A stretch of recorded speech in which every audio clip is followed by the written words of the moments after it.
네, 안녕하세요. 반갑습니다. MBN골드 김태윤 매니저입니다.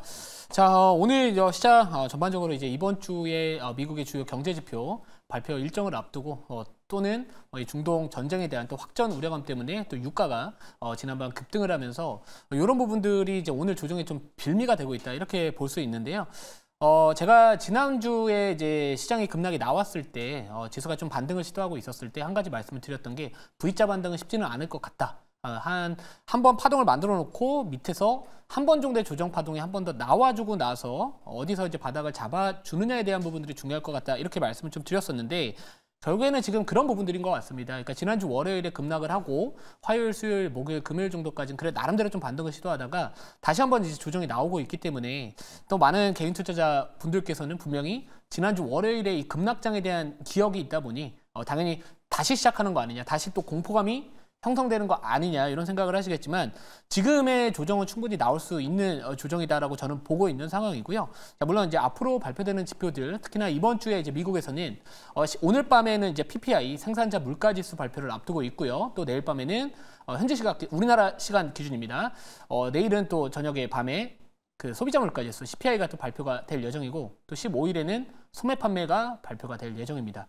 우선은 우리가 지금 미국의 경기 침체에 대한 우려감과 엔케리 트레이드 청산에 대한 우려감 그리고 중동 전쟁이라는 어떻게 보면 지정학적 이슈에 대한 부분들 여러 가지 악재가 이제 맞물렸던 시장인데요. 지난주의 반등은 어떻게 보면 기술적 반등이 충분히 나올 수 있던 자리였었고 실제로 이제 추세를 돌리려면은 앞으로 나오는 이 조정장에서의 이제 바닥이 어떤 논리로 형성이 되느냐 이게 중요할 것 같습니다. 그래서 사실 CPI나 PPI에 대한 부분들 물가 둔화에 대한 우려감이나 이런 것들 기대감 이런 것들도 중요하겠지만 우선 이번 주에 일정 중에서 더 중요하다라고 판단이 되는 부분들은 저는 미국의 소매 판매이지 않을까. 결국에 미국 경제에서 3분의 2 비중을 차지하고 있는 게 소비 쪽이기 때문에 미국의 소매 판매가 만약에 또 예상치보다 크게 좀 안 좋게 나온다? 그럼 다시 한번 침체 우려감이 시장 조정에 빌미가 될 수 있기 때문에 여러 가지 좀 이슈들을 우리가 생각을 해본다면은 결국에 경기 침체가 오더라도 또는 소매 판매 지표가 안 좋게 나오더라도 그럼 금리 인하 기대감이 다시 한번 또 올라올 겁니다. 물론 금리 인하를 한다라고 해서 무조건적으로 호재로 받아들일 수는 없고요. 미국의 경기가 좀 시장에서 용인할 수 있는 정도의 둔화가 돼야지만 연착륙 기대감으로 하반기에 조금 더 좋은 모습을 보여주지 않을까 이렇게 보고 있어서 우선은 저는 계속해서 제약바이오 섹터를 오늘 또 음봉 달렸을 때도 공략해보면 좋다 이런 관점에서 오늘도 제약바이오 sek터 중에서 또 제가 아직까지 편입하지 않은 종목 하나를 편입을 하도록 하겠습니다. 자, 그러면 현재 보유하고 있는 포트 한번 보여주시면은 제가 한번 간단하게 좀 말씀을 드릴게요. 자, 보시면 바이넥스, 리가켄바이오 그리고 성강밴드 이런 종목들은 여전히 이제 수익권 안에 들어갔고요. 파마리서치나 아니면 제가 지금 제약바이오 종목들 현재 포트에 들어가 있는 종목들을 보면은 지금 상당히 많습니다. 애플바이오, 녹십자 그리고 또 리가켄바이오 그죠 여기 있죠. 그래서 여러 가지 종목들 8월 들어서는 제가 제약바이오 섹터를 집중적으로 좀 공략을 하고 있는 상황인데 오늘 리가켄바이오 어제 역사적 신고가 갱신을 했고요. 오늘 조정이 좀 나와주고는 있지만 결국에 우리가 좀 주목을 해야 될 부분들이 뭐냐면 지수 자체는 지금 상방이 막혀 있다라는 겁니다. 자, 제가 이거 우선은 리가켄바이오 차트를 먼저 보여드리고요. 그리고 나서 또 말씀을 좀 드릴게요. 자, 리가켄바이오 같은 경우에는 지금 어떻게 보면 241선, 121선, 61선 이런 주요 이평선들의 방향성을 한번 보시면 좋을 것 같아요. 그러니까 전체적으로 지금 이 방향성 자체는 우선은 정배열의 흐름을 보여주고는 있습니다. 물론 이제 어제 상승폭에 대한 부분들 어느 정도 약간 차익 실현들이 좀 나와주면서 오늘 4%대 조정이 나와주고는 있지만 사실 우리가 이제 지난 월요일 날 시장이 급락이 나왔을 때 대비해서 이미 낙폭을 다 메꿨다라는 부분들을 봤었을 때는 우선 시장보다 강하다라는 겁니다. 그리고 많은 제약바이오 종목들이 현재 다 121선이나 241선 위에서 놀고 있거든요. 반면에 지수 자체는 121선, 241선을 위에 두고 있습니다. 그러니까 우리가 시장을 이길 수 있는 종목을 선택을 해야 되면 결국 시장보다 강한 종목들을 들어가야 된다고 보고 있고요. 시장의 전반적인 분위기를 보더라도 자, 만약에 소매 판매가 안 좋게 나옵니다. 자, 그러면 경기 침체에 대한 부분들 때문에 경기 민감주들이 좀 부담을 느낄 것이고요. 반면에 경기 침체에 대한 우려감이 확대됐었을 때 금리 인하 기대감은 또 올라올 겁니다. 자, 그러면서 나름대로 제약바이오 섹터 같은 경우에는 경기 방어제 성격을 여전히 좀 띠고 있기 때문에 아무튼 이런 부분들은 저는 아직까지 추세는 깨지지 않았다. 그러니까 일시적으로 시장이 잠시 쉬어가면서 또 최근에 좀 상대적으로 시장보다 강했었던 제약바이오 섹터가 오늘 좀 조정이 나온다라고 보고 있고요.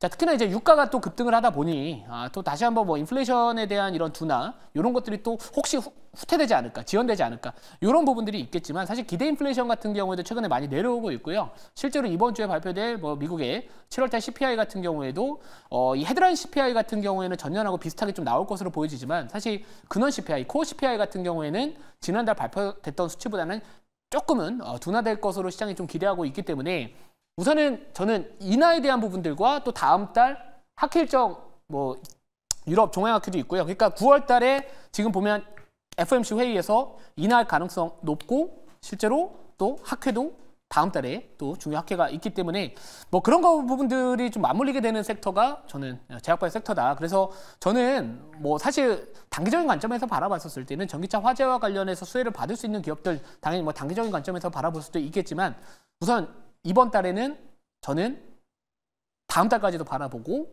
좀 아예 업종으로 바스켓 매매를 하는 방식으로 가려고 하는 거거든요. 그래서 지금 제약바이오 종목들은 거의 다 지금 8월 달 들어 계속 편입하고 있다. 이렇게 보시면 될 것 같고요. 자, 마지막으로 시간이 좀 없으니까 파마리서치만 좀 말씀 좀 드릴게요.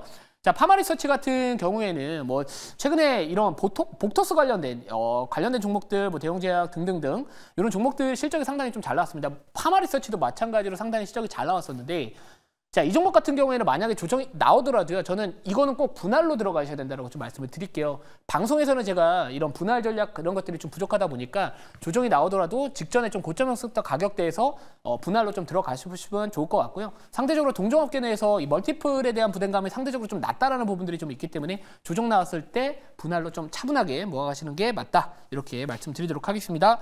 자, 오늘 이제 제가 편입할 종목도요. 제약바이오 섹터 종목이고요. 상당히 유명한 종목입니다. 자, 현재가부터 말씀드리겠습니다. 29,400원, 종목명은 ABL바이오라는 기업을 편입을 하도록 하겠습니다. 자, 사실 제가 이제 제약바이오 섹터를 올해 상반기에는 거의 많이 안 했습니다. 예, 그리고 이제 하반기 들어서 이제 뭐 바이넥스나 뭐 ST팜과 같은 이런 CDMO 관련된 부분들을 이제 미중 갈등에 대한 이 생물보안법 연내통과 기대감으로 접근을 했었다면은 우선 우리가 주식 투자를 할 때 저는 개인적으로 단기적인 이슈도 중요하겠지만 결국에 시장의 큰 흐름에 맞는 이 시장 환경에 맞는 종목들 또는 업종을 선택하는 게 중요하다라고 생각을 했었고 결국에 제약바이오 섹터 같은 경우는 학회 모멘텀 보통 한 달 전부터 반영이 되고요. 금리 인하에 대한 부분들 올해 9월달 그 가능성이 그 어느 때보다 높다라는 겁니다. 그리고 잠재적인 이슈 자체는 경기 침체에 대한 우려감이 있는 상황에서 만약 그게 다시 한번 부각이 됐었을 때는 경기 방어주정의 성격을 띠고 있는 제약바이오 섹터에 대한 이런 관심은 올라올 수 있다라고 보고 있고요. 최근에 이제 ABL바이오 같은 경우에도 지금 아까도 제가 말씀드렸지만 추세 자체는 이제 위쪽을 바라보고 있습니다. 물론 이 단기적으로 약간 이런 큰 박스권을 좀 그리면서 등락을 좀 반복하는 듯한 모습을 좀 보여주겠지만 이 다른 섹터보다는 그래도 3분기에 저는 아웃퍼폼할 가능성이 높은 업종이다. 그래서 지금 우리가 제약바이오 섹터 내에서 주목할 수 있는 기업들은 제가 봤을 때 다 지금 편입을 하고 있는 것 같거든요. 지금 제가 현재 이제 제 고객분들 어떻게 보면 제 가족분들하고의 이런 종목을 좀 피해가면서 좀 해야 되다 보니까 거의 다 넣었다라고 보시면 될 것 같습니다. 뭐 예를 들어 알테오젠, 리가켄바이오, 에이프릴바이오, 그리고 ABL바이오, 바이넥스 등등등등 이런 부분들 좀 접근하고 있다 이렇게 보시면 될 것 같고요. 최근에 이제 이 파마죠 관련해서 이중항체 쪽 관련해서 뭐 개발을 뭐 포기를 했다 이런 이슈들도 좀 있는데 뭐 바이오 엔텍이라는 회사가 최근에 이제 2분기 실적 발표에서 요거 조금 포기하겠다 이런 이야기를 했거든요.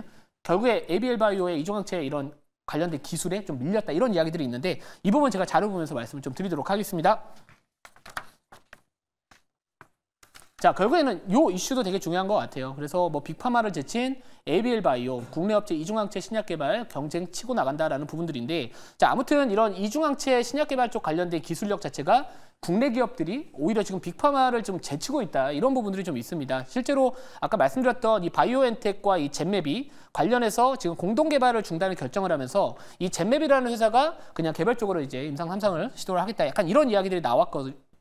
뭐 최근에 또 BMS라는 그 회사가 좀 있는데 이 회사도 마찬가지로 지금 개발을 약간 중단했다 약간 이런 이야기들이 나와주고 있습니다. 자, 반면에 뭐 에빌바이오 같은 경우에는 상대적으로 이쪽 관련해서 기술력이 더 좋다라는 부분들이 좀 있기 때문에 사실 저는 제약바이오 섹터 내에서 이런 뭐 임상이다 어떤 물질에 대한 부분들에 대해서는 잘 딥하게는 모릅니다. 근데 중요한 거는 결국에 제가 제일 중요시하게 생각을 하는 거는 시장의 흐름에 맞는 업종을 선택을 하고 그리고 시장에서 주목받을 수 있는 기술력을 갖고 있는 기업들을 투자하는 게 맞다라는 관점에서 오늘 가지고 왔다. 이렇게 보시면 될 것 같습니다. 자, 그래서 이전에 뭐 일상에서 뭐 효능이나 안전성도 입증을 했기 때문에 뭐 바이오엔텍과 BMS가 결국 포기했다. 뭐 이런 내용들로 한번 접근을 해보시면 좋을 것 같고요.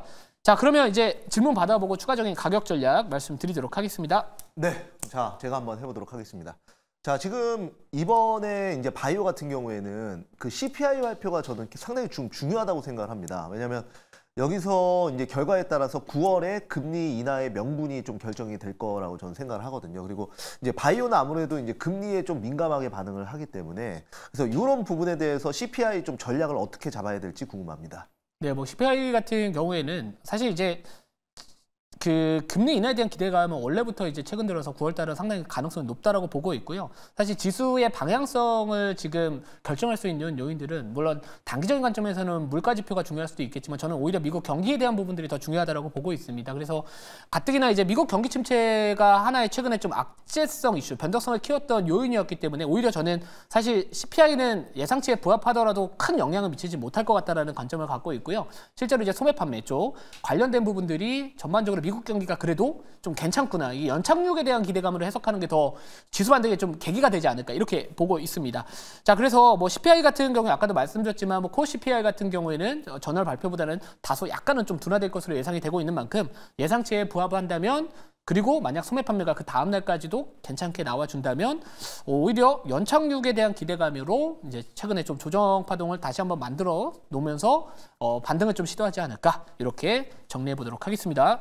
자, 가격 전략 바로 말씀을 드리면은 1차 목표가는 32,500원, 그리고 2차 목표가 38,500원, 손절가는 27,000원 말씀을 드리고요. 자, 오늘 공개 방송은 장 끝나고 4시에 진행을 할 예정입니다. 뭐 단기적인 관점에서의 이런 관심주뿐만 아니라 결국에 3분기 투자 전략 상당히 중요할 것 같고요. 제가 7월 달에는 우리 계좌 지켜줄 수 있는 업종을 조선과 그리고 방산 쪽으로 말씀을 드렸다면 이번 달 또는 9월 달까지의 투자 전략에 대한 지 포트 구성이 그 어느 때보다 중요하기 때문에 오늘 4시에 자세한 내용 말씀을 드리도록 하겠습니다.